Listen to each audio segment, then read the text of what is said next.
Airtable has often been described as a spreadsheet on steroids. I think that analogy does more harm than good, especially for people starting out with Airtable. Let me explain why in today's video. Let's get into it.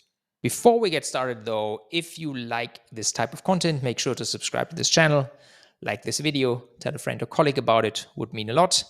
Also, please check out the Airtable Essentials playlist. Not that many videos on it yet, but soon there'll be more. If you're into foundational Airtable stuff, sort of the basics of Airtable, which I'm going to release more and more videos about and will add to this playlist, please check that out as well. But now into today's video. So Airtable is often described as a spreadsheet on steroids, and here you see a couple of articles sort of repeating that same statement over and over again, videos, etc., etc. I think even Airtable, like in the beginning when they started out, they described themselves as a spreadsheet on steroids because it was sort of just easier for people to understand what they can expect from Airtable. But I think it also confuses people a lot because then they work with Airtable and then they reach certain limitations that they weren't really used to when they were working with spreadsheets. And the core limitation comes down to what Airtable actually is. Because Airtable is not a spreadsheet. Airtable is a relational database. What's a relational database? I've opened the definition here. Relational database is a type of database that stores and provides access to data points that are related to one another. It is based on the relational model, which organizes data into tables, which with each row representing a record and each column holding attributes to the data. So even the naming is different, right? We're talking about records in Airtable, not rows. We're talking about fields and not columns. So there's a lot of difference there. And the main difference is Airtable is a relational database and a spreadsheet is a spreadsheet. Right? So what does that mean in practice? Here you see an Airtable table, simple project tracker, basically one of Airtable's core templates that they offer. And we have two tables, a projects table and a task table. And every project has certain tasks. So I can build these relationships to other records in my base, in my database.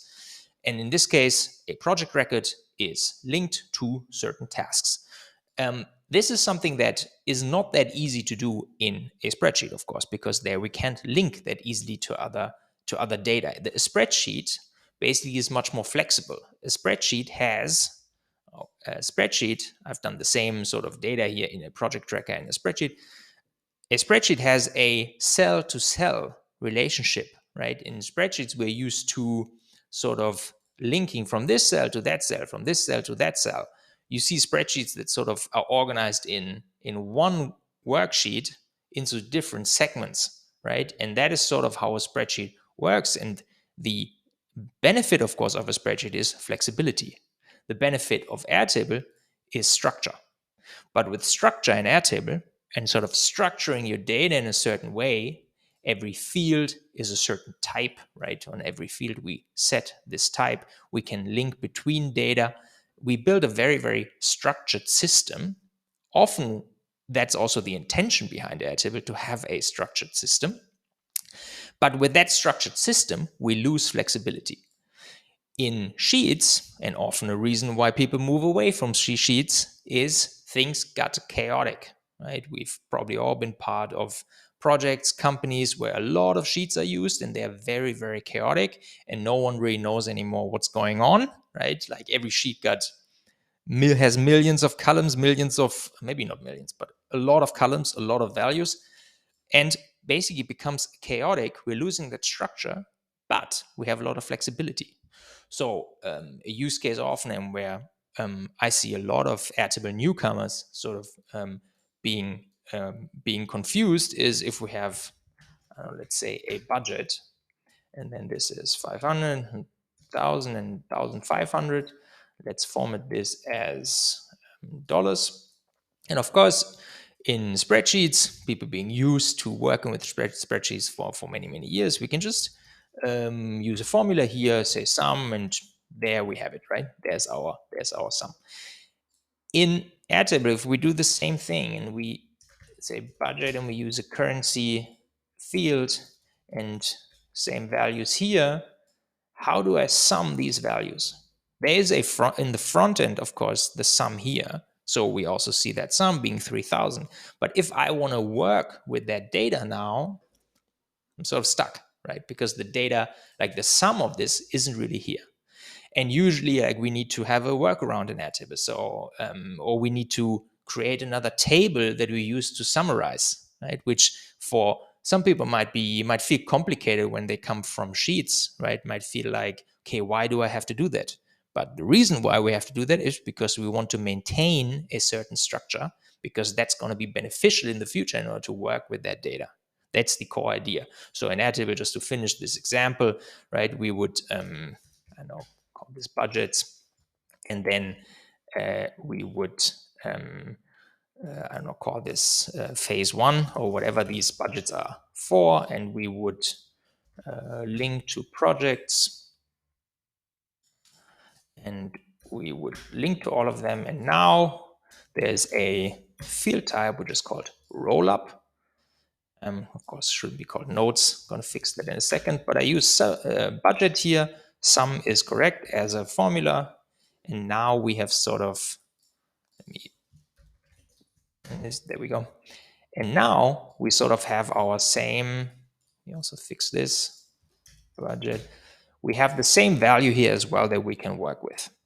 But this, of course, is much more structured now, because this will always be sort of in this field, in this table, whereas in my spreadsheet, I could have had this sum also here, right? I can say sum, here we go, and now I have in a very random cell somewhere, I have my sum.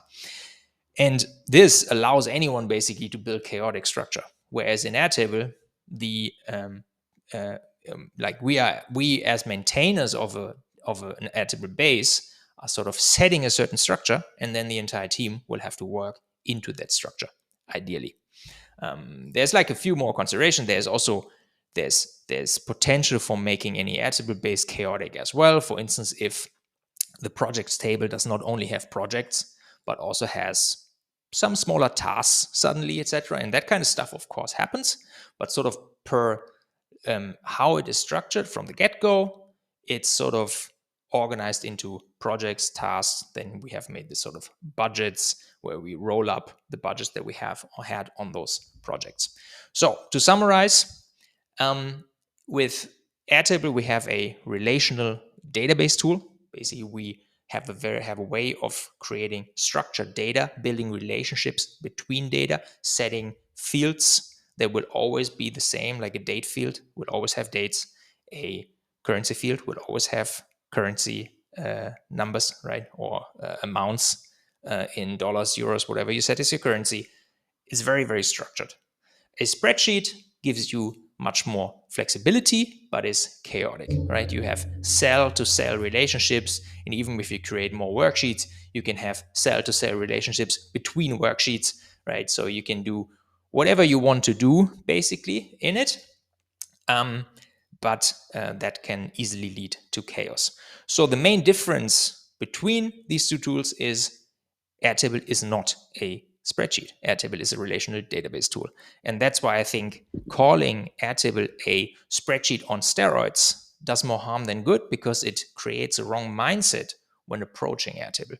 And that's it for today's video. I hope it brought value. I hope you can use it in your projects. Let me know in the comments below. Like this video if you liked it. Subscribe to this channel if you want to see more of this type of content. And for now, I wish you happy automating and speak to you very soon.